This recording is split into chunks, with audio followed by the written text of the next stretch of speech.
ભક્તો યાદ રાખજો, કથા શોક ટળાવે. ન તો માણસ આધિ વ્યાધિ ઉપાધિ એ શોકમાં ડૂબેલો જ હોય. ભલે લાખોપતિ કરોડોપતિ હોય, કોને કયું ટેન્શન શી ખાતરી?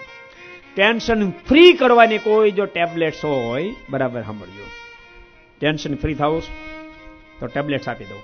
થવું ટેન્શન ફ્રી થવાની દુનિયાની શ્રેષ્ઠમાં શ્રેષ્ઠ કોઈ ટેબ્લેટ્સ હોય તો એ છે સત્સંગ, જીવન, પરમાત્માની કથા. તમને ટેન્શન ફ્રી કરી નાખે. ડાયાબિટીસ ફ્રી થવું સારું, યાદ રાખજો, પણ ટેન્શન ફ્રી થવું ગહન છે. અને બાપ ટેન્શન ફ્રી થઈ જાય ની સીધો ભગવાનને ભેટી જાય, સીધો ભગવાનને ભેટી જાય. ભગવાનને ભેટવા માટે અમોઘ હથિયાર છે સત્સંગ, અમોઘ શસ્ત્ર છે.